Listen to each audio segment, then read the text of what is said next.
Howdy gangsters, it's Enigma Hood. And today I'm going to be talking about feminism, anti-feminism, Gamergate, Anita Sarkeesian, and this kind of pervasive and current controversy within the gaming community about feminism, and more specifically about attacking feminism. Where does this all come from? And where do I stand on all these issues? Part of the reason why I wanted to make this video was because I was talking to a friend of mine, and I briefly, touched upon the Gamergate thing and feminism, and she actually mentioned to me that she never even heard of the word feminism before I talked about it. So I felt like, you know what, there are a lot of people out there who aren't really up to speed with all this going on shit, and that's going on in the gaming community, and, they really should be, because it is an important issue that needs to be discussed and analyzed, because we need to know where the truth is, and it's not good enough to sit on the sidelines and not have an opinion. This is too important for that. Alright, so obviously I can't just jump right in and start giving my opinions about it without actually explaining what all this is. So, where did all this hatred, even if you don't really know too much about it, you may have noticed there is a lot of hatred towards feminism and women in general in the gaming community, especially as of late. Now, where is all that coming from? Why is that happening? Basically, I think I can rather safely divide this issue into two components. Gamergate and Anita Sarkeesian. Those are really the two major focal points within this, this controversy that's going on. I'll start with Anita Sarkeesian. So, Anita Sarkeesian made some videos on YouTube on her channel called Feminist Frequency, where she criticized video games for being sexist. And a lot of gamers were outraged at the fact that she had the audacity to criticize their video games in a way that they didn't like. Now, is any of that criticism valid? Is it invalid? Well, I think the best way to really tackle that question is just to give an example. So let's take a look at one of Anita Sarkeesian's videos and let's analyze it and see if we agree or disagree with anything. If you want to get to know a character, learn about their interests, goals, or desires, their butt is probably not going to give you that information. It won't tell you much about who they are or what they're thinking or feeling at any given time. But video game designers often choose to put tremendous focus on the butts of certain characters while going to almost absurd lengths to avoid calling attention to the butts of others. Third-person games with female protagonists typically display those characters in a way that gives players a full-body view. A classic example of this is the original Tomb Raider games, which are presented from a third-person perspective wherein protagonist Lara Croft's entire body is visible. In these early Tomb Raider games, Lara's butt is typically right in the center of the screen, a camera orientation which, along with the sexualized clothing the designers choose to outfit her in, places a tremendous amount of emphasis on that part of her body. In dozens of third-person games with playable female characters, the character's butt is brought to the forefront, and that's where the player's focus is directed. In Batman Arkham City, for instance, the player's gaze is drawn to Catwoman's behind, which is emphasized by her costume and exaggerated hip sway. Golden Axe Beast Rider makes extremely sure that we notice the protagonist's butt just before we take control and start playing. And here, in Tomb Raider Underworld, to say that Lara's butt is being emphasized would be putting it mildly. And this happens all too often. You can't miss it.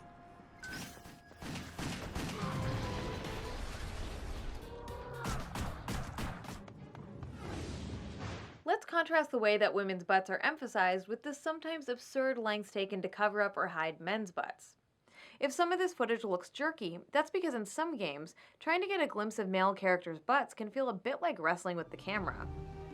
Common ways men's butts are hidden are by preventing the player from seeing below the character's waistline, or employing a more over-the-shoulder camera angle, which has the added benefit of keeping the character's butt safely out of the frame. A significant portion of third-person games with female protagonists call attention to those characters' butts in a way that's meant to be sexually appealing to the presumed straight male player. In this regard, the way that women's bodies are depicted is significantly different from the way that men's bodies are depicted. This difference in how male and female characters are framed often extends into the advertisements and box covers. Women's butts are front and center, and it's even become a depressing joke that their bodies are twisted and contorted in uncomfortable or unnatural ways so that their breasts and butt can be visible in the same shot. Alright, so here we have Anita Sarkeesian talking about butts. This is just one example. She talks about many other things in her other videos, but I think this is a good place to start. About her specific qualm. Are females sexualized in video games? Absolutely. They absolutely are. Is there anything wrong with that? In my opinion, I'm willing to say no more often than not. And the reason is simple. Because we understand that the main demographic of gamers is male. Right? The vast majority of gamers are male. So it makes sense to gear video games to cater to straight male tastes.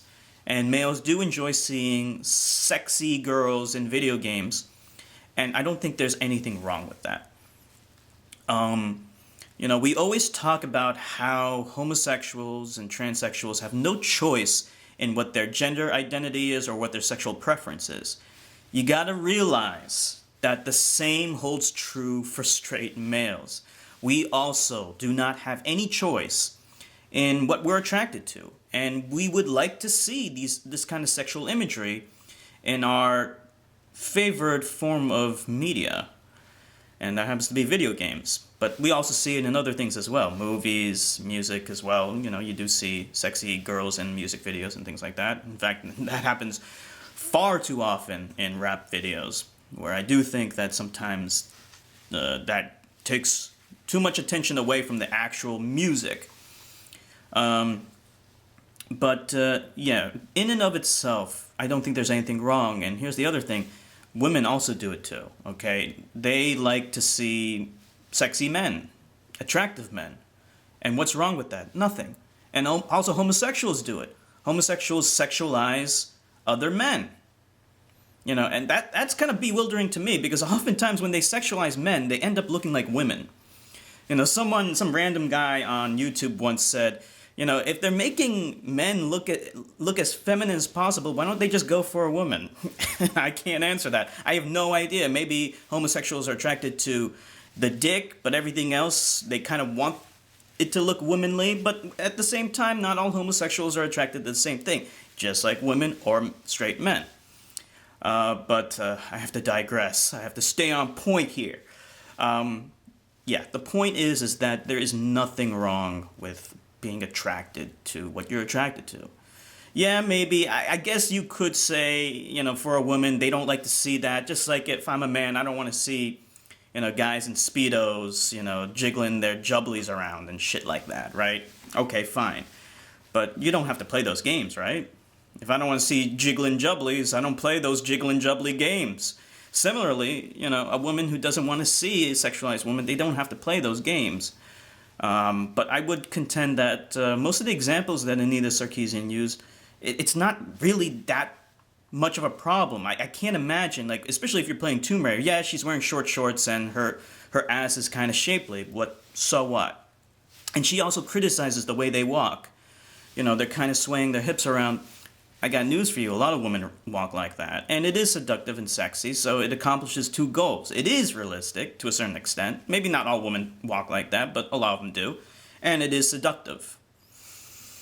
So, in that specific case, I disagree more often than I agree. Does it go overboard? Sure it does. Sometimes it becomes creepy. I played Okami. There was some really creepy shit going on with this Firefly thing who was making perverted comments every 2 seconds. It wasn't funny, and it just was distracting. I saw a lot of Anita Sarkeesian's videos, and there are some things that I do agree with. Similarly, there are a lot of things that I do disagree with, just like this one. But a lot of gamers, instead of rationally analyzing what she's actually saying and trying to formulate cogent arguments. Instead, they react with anger, which I believe is the wrong way to go about it. Unfortunately, it has galvanized a good proportion of the gaming community to react with this vitriolic hatred towards feminists because of these videos. And I do think that is wrong. Even though I would probably agree with these people in terms of disagreeing with Anita Sarkeesian's points, their anger makes me want to have nothing to do with them. But I'll get into that more later. Alright, so now I think we should move on to the second point. What is causing, the second thing that is causing the most strife in the gaming community regarding feminism and whatnot. And that is Gamergate. Now, right from the start, the word kind of sounds weird. And if you're not familiar with American history, maybe you won't understand where this gate thing comes from. It derives from the word Watergate and the Nixon controversy. Richard Nixon was an American president. He was embroiled in some controversy regarding a hotel called Watergate. And he had to resign due to his involvement with this controversy. But subsequently, the word gate has been associated with any kind of controversy. So there's been lots of, scandals in the past, and they would always say, they would always attach gate to it to make it, to reference this old Watergate scandal. And that's exactly what's going on here. That's why we have Gamergate. It refers to a scandal regarding gamers. Now, specifically, what happened is there's this girl named Zoe Quinn, and I'm going to show you some images of her because I don't think there's anything wrong with showing off some of her sexy photos. Yeah, she did some sexy photos. She's a video game developer. And yeah, she did these sexy photos, and yeah, she's a little chunky there, but sometimes I'm in the mood for some big women, I'm kind of like in the mood for that once in a while, now and again. Nothing wrong with that. However, what there is something wrong with is slut-shaming, and a lot of people did use those photos to slut-shame her as a result of this controversy, and that I don't agree with. There's nothing wrong with showing off your body and wearing sexy outfits. In fact, I think girls should do that more often. Of course, then you get into this hypocrisy where feminists say, yeah, you should. The woman should be able to do whatever she wants. But then simultaneously they criticize sexualized girls in video games. Well, which is it? Why is it okay for a girl to sexualize herself, but it's not okay to sexualize women in a video game? Why is that wrong? I don't think that logic is too coherent. But anyway, so what happened with Zoe Quinn? So apparently, this is the allegation. I'm just going to give you a brief summary, and then I'm going to give you some more detailed shit later. Apparently, Zoe Quinn, the allegations that she cheated on her boyfriend with some guys that were involved in the video game industry, like maybe some video game journalists, some reviewers. The allegation is that she had sex with them or did sexual shit, and in return for those sexual favors, they gave her video game, which was called Depression Quest, positive coverage. And they gave it positive reviews as a result of this, sexual favors. But that is an allegation made by her boyfriend, who alleges that she cheated on him. I gotta be honest, right from the start, that's a little shady, because we're only hearing one side of the story. His side.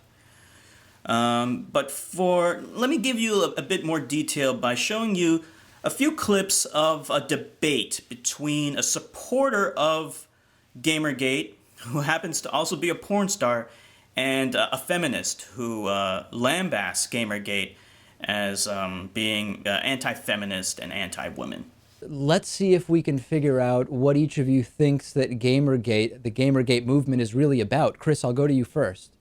Sure. Well, in my view, based on all the factual evidence that I've seen, the Gamergate movement is a essentially quest set forth by Iran Gajoni to humiliate Zoe Quinn, who was his ex, and he shopped his rage story around to a couple different forums.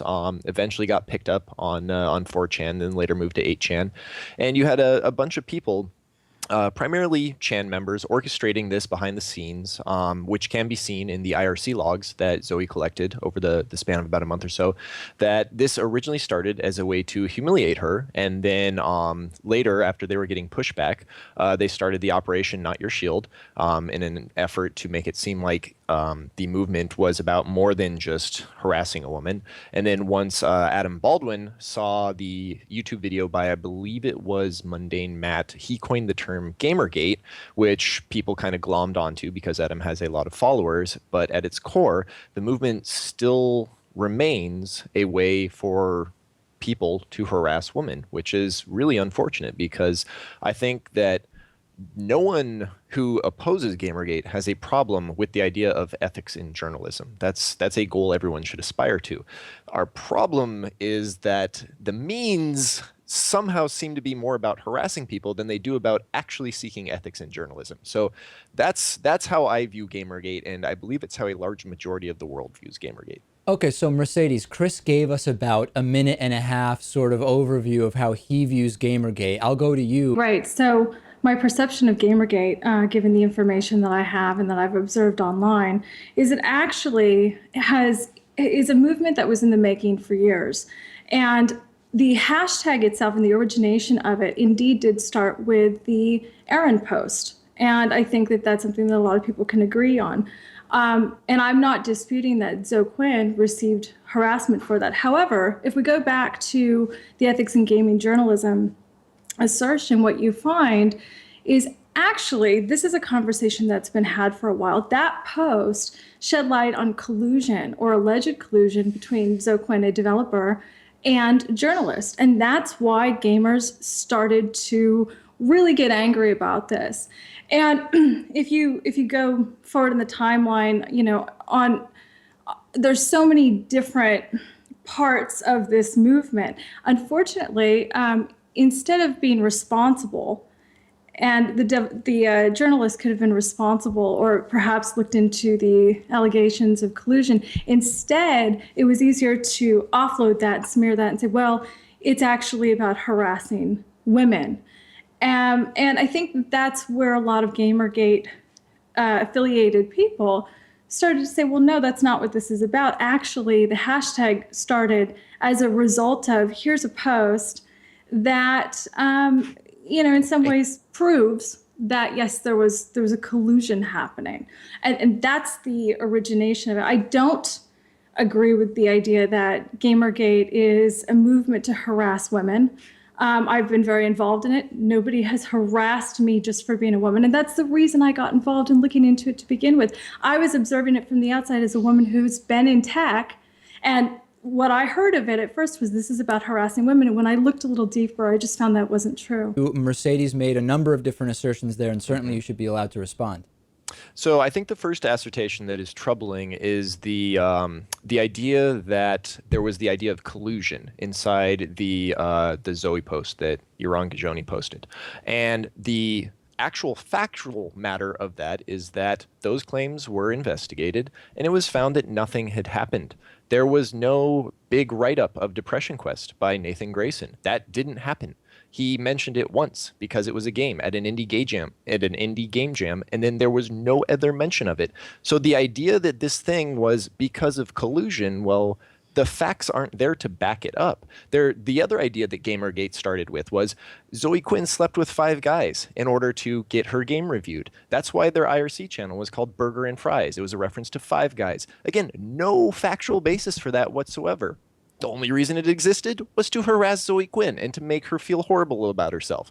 So I find it troubling that there's this thought that Gamergate somehow had this noble purpose that arose from the Zoe post when all along the facts are there. It was completely about harassing Zoe Quinn, and it still is about harassing Zoe Quinn. Mike Cernovich just the other day posted harassment of Zoe Quinn. Milo Yiannopoulos just the other day posted harassment of Zoe Quinn. You can shake your head all you want, but the facts are right there online. You wanted to discuss relates to gender and Gamergate. And Mercedes suggested that we talk about the allegations that Gamergate is anti-woman, allegations that I presume, and having talked to Mercedes in the past, she disagrees with. And Chris also wanted to talk about the connection between gender and Gamergate. in what he feels is an overlap between anti-feminist and men's rights activist groups with the pro-Gamergate side. Let's go back first to Chris this time. Talk to us about why you believe this overlap exists.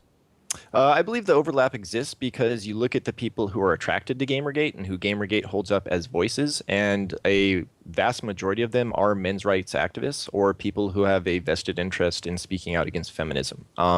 Mike Cernovich, for example, men's rights activist. Rush V, men's rights activist. Vox Day, men's rights activist and horrible human being. There are plenty more examples of people. I mean, you had Stormfront, you had the literal Nazi party wanting to ally itself with Gamergate because they liked what they saw. And there's something to be said about if your movement is defined by all these people wanting to join up and they all share these similar traits that really don't treat other people well, that says something about your movement and what its espoused values are. You know, no matter what you think they are, people judge things based on their actions, and Gamergate's actions have attracted a very specific sort of person. And before we let Mercedes respond, just so we make it kind of comprehensive, what specific actions do you believe have attracted these groups?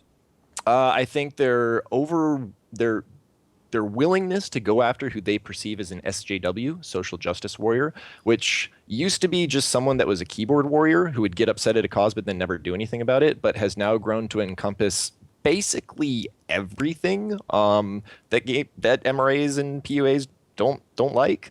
I think it's interesting that Gamergate doesn't want to take its activism offline. It doesn't want to, this meetup was the first thing, and I will agree with you, the bomb threat was completely unconscionable. That's something that should never happen. But I think it's interesting, that was the first time Gamergate met up in any meaningful capacity when that's the main complaint against SJWs, is that they never do anything offline. They never take any strides. And so I really feel that Gamergate's history of harassing people and of providing this willful ignorance about how their actions are perceived, it makes for some very fertile recruiting ground for people who generally don't have everyone else's best interests in mind. All right, so Mercedes, there's a lot there. If you want, I can just kind of open the floor to you, but there's a few things, if you'll allow me to kind of walk through to get your take on them. One, do you agree that this overlap exists between anti-feminists, men's rights activists, and Gamergate? Is that at the core level? Do you believe that that exists? I believe that when the radical feminists, I want to word this carefully because you can call me a men's rights activist and you could also call me a women's rights activist. All right, so I want to be very clear on that. When radical feminists began to co-opt the hashtag as a way to prove that they were being harassed online. And there's a lot of history there that I won't have time to get into right now. There was an existing war between the radical feminists, and I want to say radical, not regular feminists. There are a lot of really great feminists in the world. Radical feminists and the men's rights and the anti-feminist groups. So that was existing. And then Gamergate happened, and then that war continued within those grounds. The allegation that Gamergate is anti-woman, you wanted to tackle that directly. So let me allow you to do that. Right. So part of the reason I got involved in this is having been a woman who worked in tech for 7 years. When I heard about Gamergate, I heard and I read all the mainstream stories about this is a terrible hate movement, et cetera, et cetera. So I read those stories. Well, I also noticed that there were discrepancies within them. So I dug a little deeper. And as a woman who's worked in tech, I'm not unfamiliar with these issues. So as I started to ask questions, what I found was that the Gamergate side, the people who were communicating under that hashtag, were more than happy to give me information, to explain what was going on, and they really did it in a very gender-neutral way. Anti-Gamergate, on the other hand, immediately attacked me for even asking the questions and then promptly put me on the block bot. And to me, that was really indicative of where these sides of people stood. My experience within Gamergate is not that they are anti-woman. And quite frankly, given my current profession, if they were going to be misogynists against anybody, it would be me. And they haven't been. Quite frankly, if anything, they've been very open and willing to hear my voice. not just objectification, and that's a common anti-Gamergate says, oh, they just like you because objectification and porn, etc. No, actually, this is a group of people who said, we want to hear what you have to say about this. And there are tons of women on the Gamergate side. There are so many women. I noticed that Chris chose not to talk about Chloe and Based Mom, Christina Hoff Summers, and Shoe on Head, and all these female Gamergaters. Christina Hoff Summers, since you brought her up, she calls herself an equity feminist, and she has been widely denounced by 99% of other feminists as not knowing what the hell she's talking about. I mean, she has her cushy job at the Heritage Foundation, and I think it's the Heritage Foundation, where she gets to be the talking head that lets people think that their ideas aren't that bad. Very similar to what you're doing right now with Gamergate, in that, yes, of course they're welcoming you with open arms. You're approving of what they're doing. You're a very useful shield for them to hide behind. They can point to Mercedes and say, look, we're not all horrible people. We don't all dox. But in the background, you have the same channers doing the same things they've been doing for the last 9 months, and August never.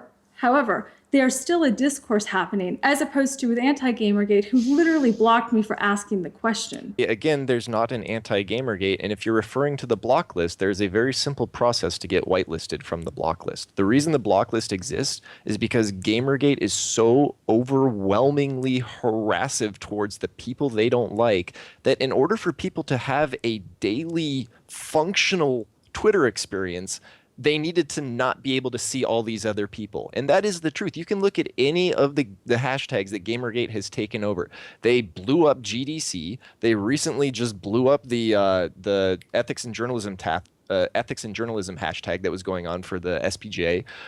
They post gore porn. They post regular porn when they know people probably don't want to see that. They're there to have technical discussions. I mean, if you're an engineer and you're discussing with another engineer a technical issue, what would you think if someone or a big group of someone's come in and start posting 9/11 imagery or pictures of dead bodies or hentai or sexual encounters? Is that an appropriate forum for that to happen? All right, so there's a lot of information there, and I picked out some of my choice clips from that debate. I'll just give you my literal response on the comment section of that video. So let's take a look. I'm neutral in this discussion. I don't know which side is true or false, but these are my takeaways from this discussion. Chris made an excellent point about accountability. The problem with Gamergate being taken seriously as wanting to be a legitimate movement to make video game journalists accountable is that the members of Gamergate are not accountable themselves. Due to the anonymous nature of the internet, Gamergate's members are anonymous and can say/do all kinds of abhorrent and despicable things like doc dropping. There has to be an offline presence and a member list if they want their qualms to be taken seriously. If Zoe Quinn did fuck some dudes in the industry to get unfair coverage of her game, then yes, that is wrong. However, those claims need to be proven. I do find it odd and suspicious that the guy who broke this story is a disgruntled ex-boyfriend who alleges that his ex cheated on him. Obviously, he's not motivated by video game journalism accountability, but rather he is bitter over the fact that he believes his ex cheated on him. I do think Mercedes brought up a good point about how the anti-Gamergate people were mostly hostile towards her and blocked her for asking questions. I've also had this problem with feminists in the past. Whenever you challenge them or their worldview, they tend to respond in a very hostile way, i.e. blocking. Chris does address this in a fairly reasonable way, that they deal with a lot of trolls and harassment, so it's reasonable for them to be cautious, but it also has a tendency to bite newbies who are genuinely interested in learning about their side. Anyway, those are my takeaways. Burden of proof is on the claimant. If you want to say Zoe Quinn did whatever, then it must be proven. Allegations from a disgruntled ex-boyfriend are not sufficient. I'm not saying the allegations are untrue, but like in all things, the accused is presumed innocent until proven guilty. And that's the fact of the matter.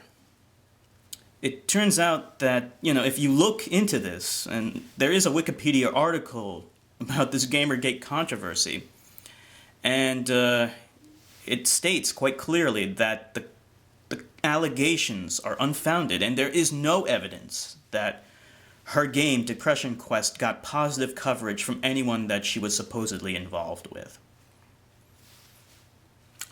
You guys know me. I am a man of reason and logic. I don't like to take things on hearsay. Alright? Allegations alone, especially from an ex-boyfriend, are not good enough. There has to be proof. I need proof.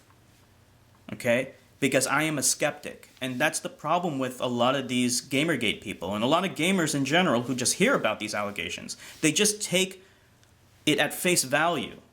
They're willing to rely upon hearsay.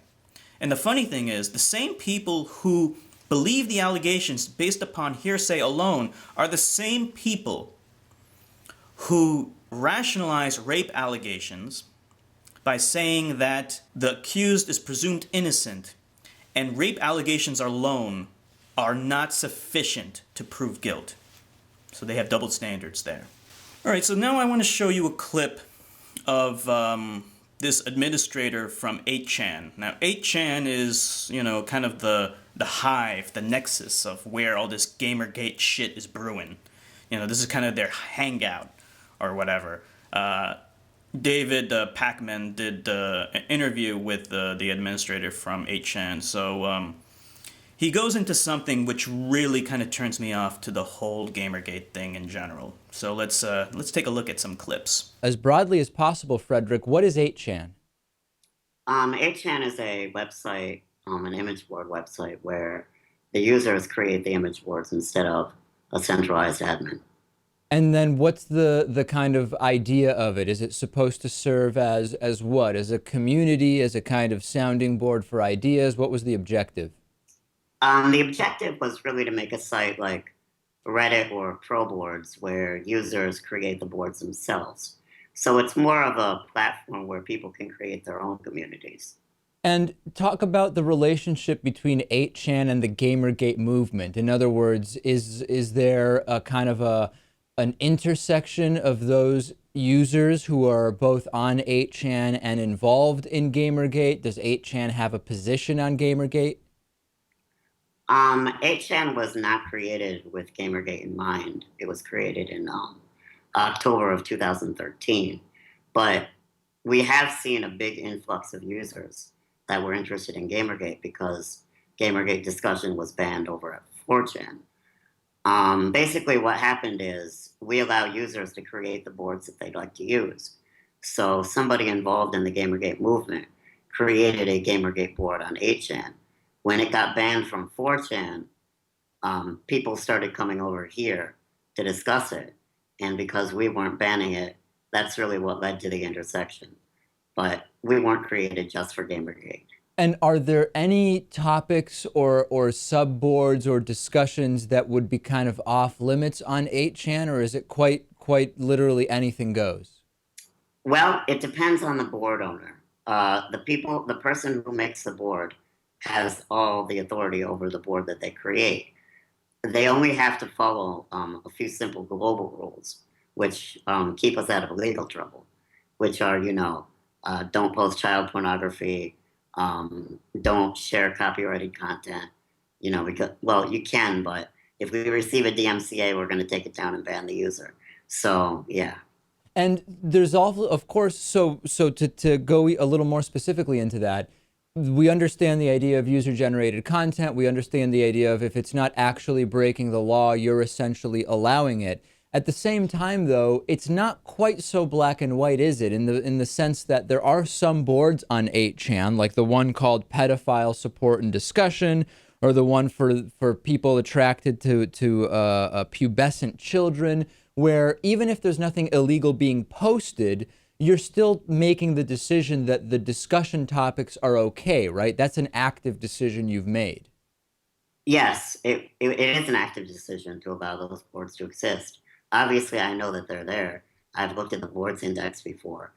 The reason that I don't delete them is because I believe that if I do, people will start pushing for me to delete more boards that aren't actually illegal. So let's talk a little more specifically now about Gamergate. So there was this incident involving Brianna Wu, the video game developer who we interviewed on this program.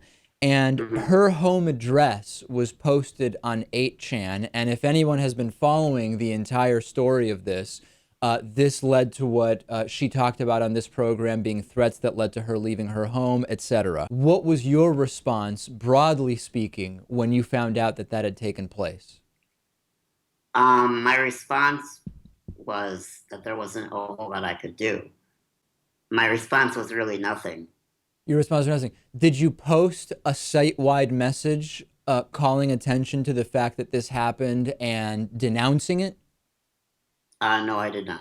Did you post anything saying that if this happens again, that you would be doing whatever you were able to do? And I understand that it sounds like you're limited only to banning certain IPs, but that if it happens again, you're going to take it seriously and you're going to do what you can to prevent those users' access if you can?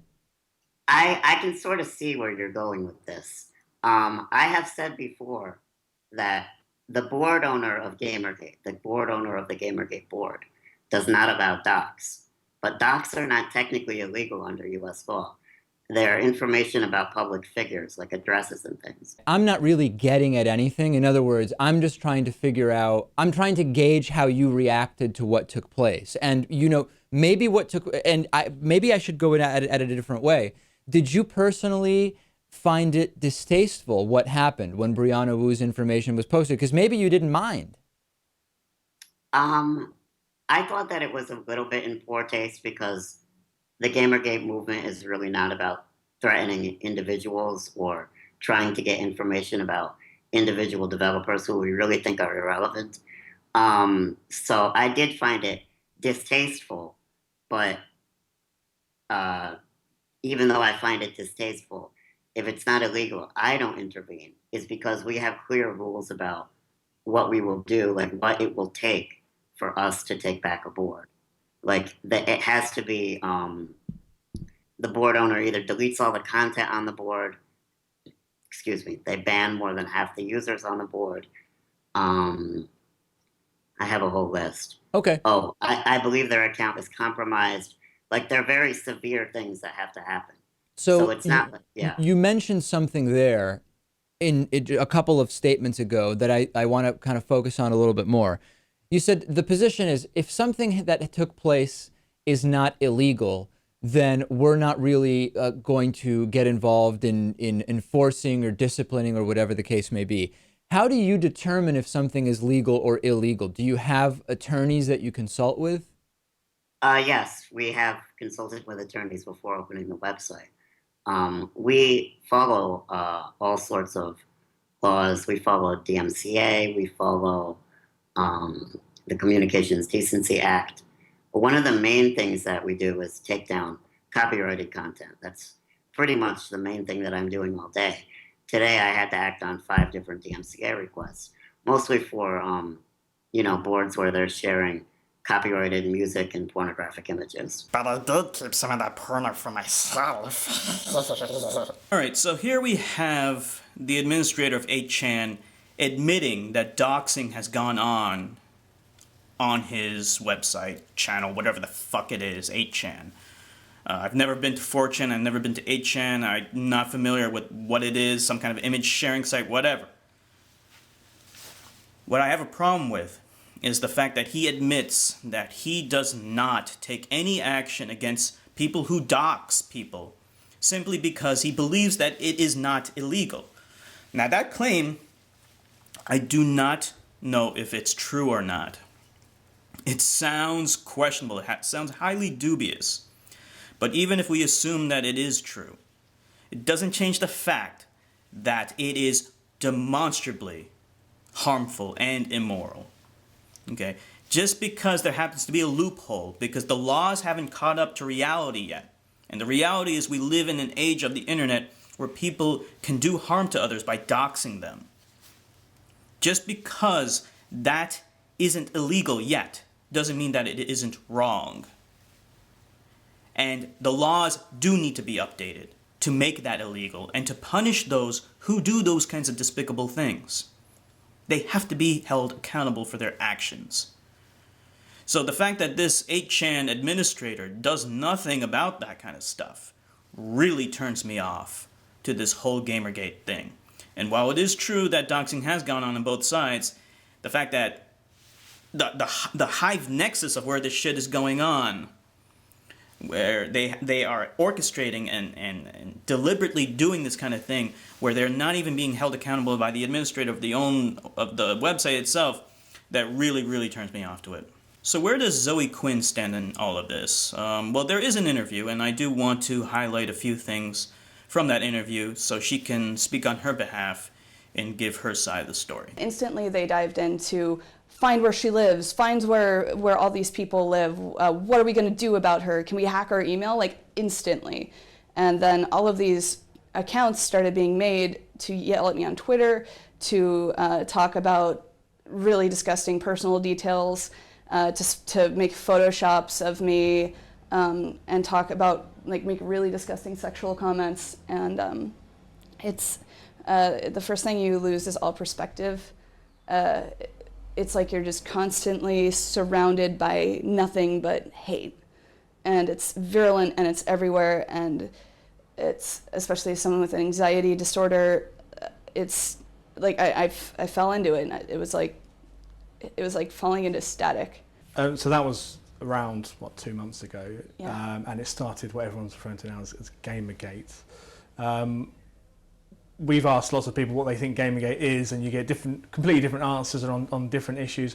To you, what does it mean? What does Gamergate mean? To me, Gamergate will always be glorified revenge porn by my angry ex. Before it had a name, it was nothing but trying to get me to kill myself, trying to get people to hurt me, going after my family. Gamergate will always be that to me.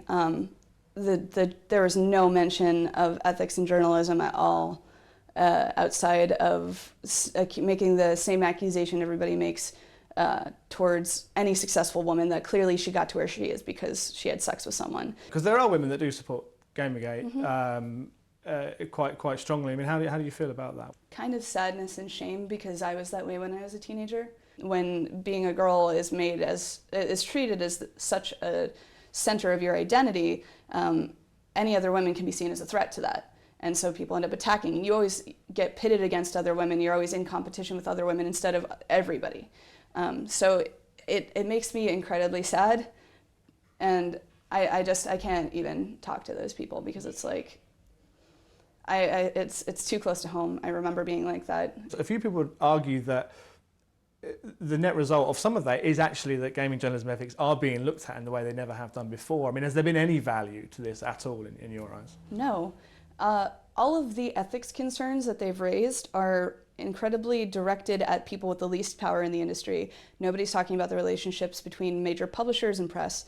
Any of the real concerns that people should have about ethics in journalism have been completely ignored. One of the threats that I saw made against you that kind of stood out for me was the one that said, next time she goes to a games conference, let's give her, I think it was a crippling injury was the phrase. We're at a games conference.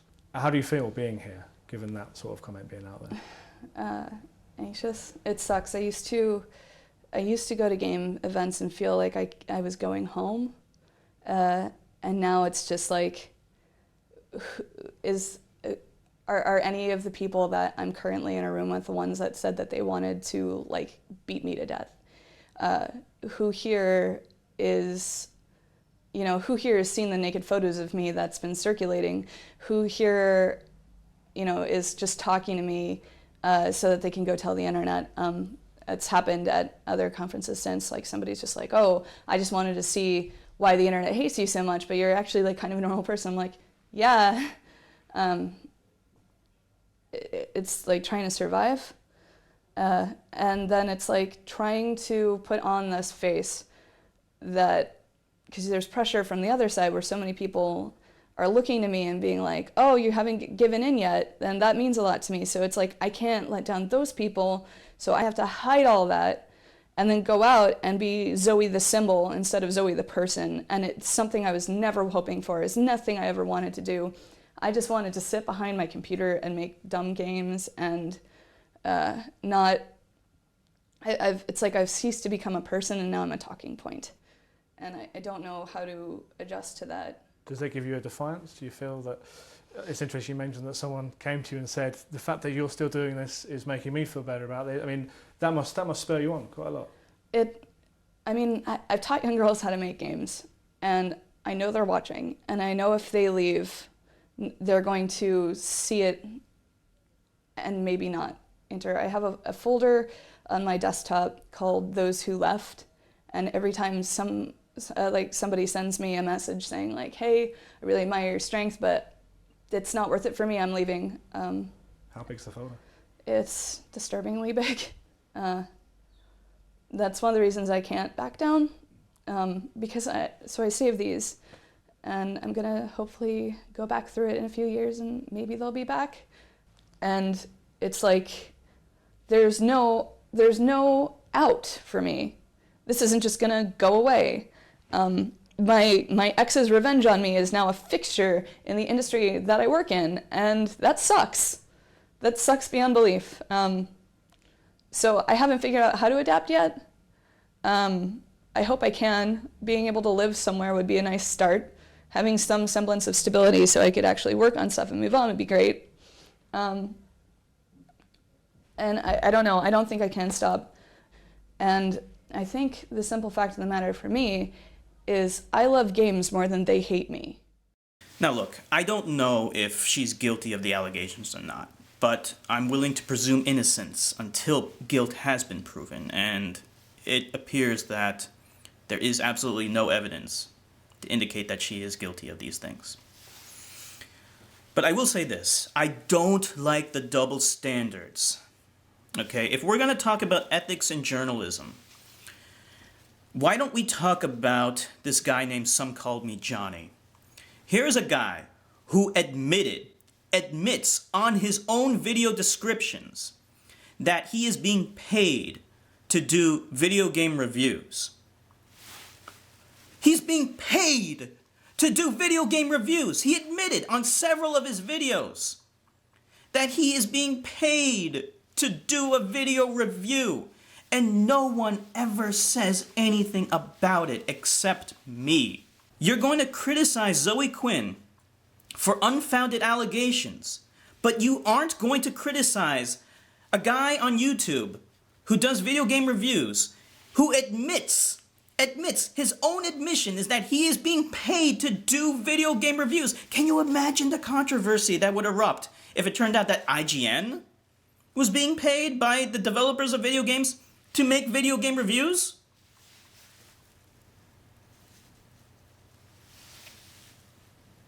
It's unconscionable. There is a reason why there's a divide between doing video game reviews and getting money from video game developers. They can pay for advertising. They can pay for an overview of the game, for a feature, but you cannot paint your video in a way that depicts it like a review if you're being paid to do it. He lost all credibility in my eyes when he did that. I couldn't stand for it. At first it was just odd. Then he did it again and I was like, what the fuck is this? Why isn't anyone else saying anything about it? The third time, it was unforgivable and I unsubscribed from him. I was done.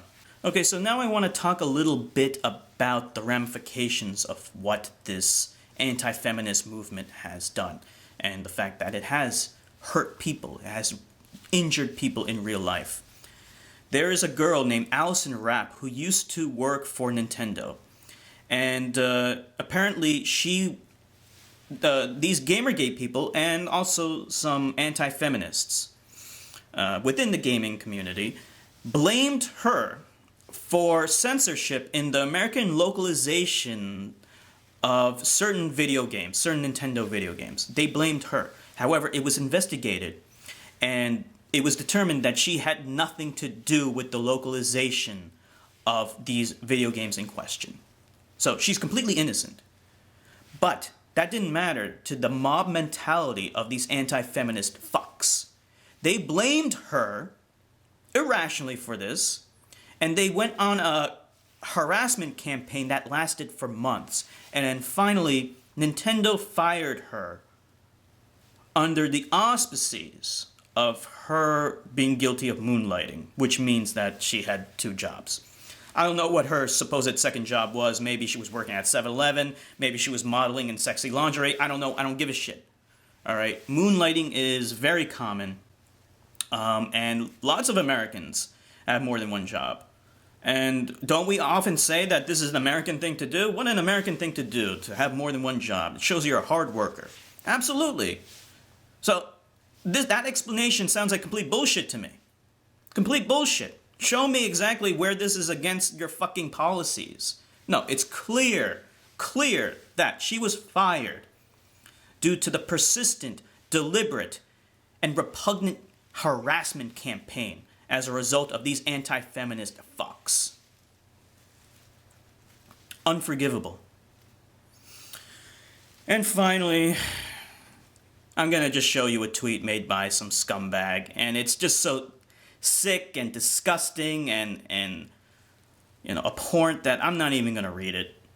I think it speaks for itself. This is what this mob mentality and irrational thinking and being driven by blind rage and hatred does to people. It turns them into monsters. Now, I definitely have criticism of feminism and certain feminist ideologies. As I already demonstrated, I criticize Anita Sarkeesian's video. I don't agree with anything she said in that video.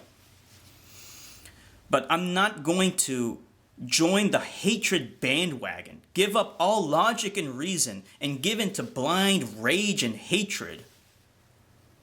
I'm not going to do that. I'm way too rational for it. I don't think all feminists are like Anita Sarkeesian, nor do I wish death upon any of them. Especially when their goals are benevolent. Maybe they are going about it the wrong way. But I will never join a pitchfork mob who's out for blood due to irrational hatred and stupidity.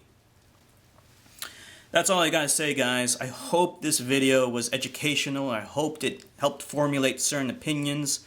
And I gotta say, the right opinions. This is Enigma Hood signing off.